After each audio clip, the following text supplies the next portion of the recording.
৬ বছর পর আগামী ৯ সেপ্টেম্বর অনুষ্ঠিত হতে যাচ্ছে ঢাকা বিশ্ববিদ্যালয়ের কেন্দ্রীয় ছাত্র সংসদ নির্বাচন।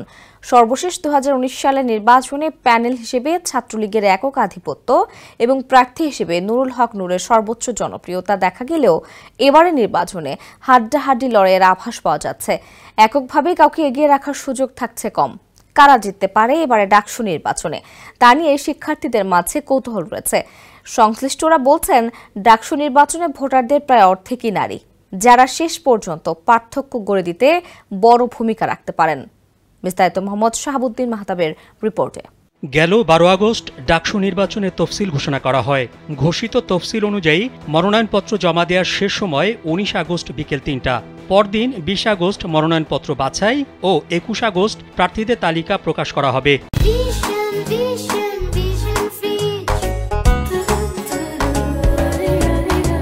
মনোনয়নপত্র প্রত্যাহারের শেষ দিন ২৫ আগস্ট। প্রার্থীদের চূড়ান্ত তালিকা প্রকাশ করা হবে ২৬ আগস্ট।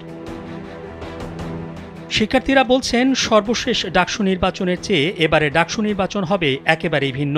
গতবার ক্ষমতাসীন ছাত্রলীগের আধিপত্যের জন্য শিক্ষার্থীরা সেভাবে অংশগ্রহণ করতে পারেনি এবং নির্বাচনে কারচুপির অভিযোগও আছে।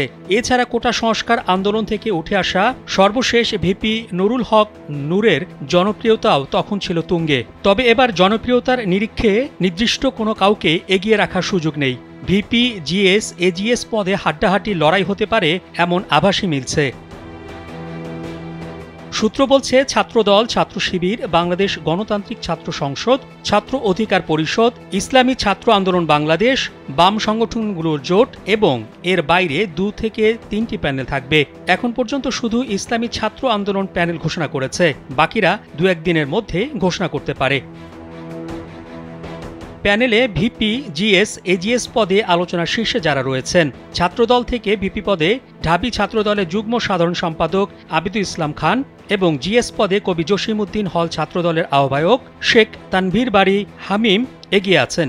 অন্যদিকে ইসলামী ছাত্র শিবিরের ভিপি পদে কেন্দ্রীয় প্রকাশনা সম্পাদক সাদিক কায়েম, জিএস পদে ঢাবি শাখার সভাপতি এস.এম. ফরহাদ এবং এজিএস পদে ঢাবি শাখার সাধারণ সম্পাদক মহিউদ্দিন খানকে নিয়ে প্যানেল ঘোষণা করতে পারে। পার্থক্য গড়ে দিতে পারে নারী ভোটাররা। ২০১৯ সালে ডাকসুর বিস্তারিত ফল পর্যালোচনা করে দেখা গেছে, ছাত্রলীগের বাইরে থেকে নুরুল ও আখতারের জয়ের মূল ভূমিকা রাখে ৫টি হলের ছাত্রীদের ভোট। এবারের নির্বাচনেও তারা বড় ফ্যাক্টর। চূড়ান্ত ভোটার তালিকা অনুযায়ী ডাকসু নির্বাচনে মোট ভোটার ৩৯,৭৭৫ জন। এর মধ্যে ছাত্র ভোটার ২০,৮৭১ জন এবং ছাত্রী ভোটার ১৮,৯০২ জন। প্রায় অর্ধেক নারী ভোটার নির্বাচনে বড় প্রভাব রাখবে বলে মনে করেন শিক্ষার্থীরা।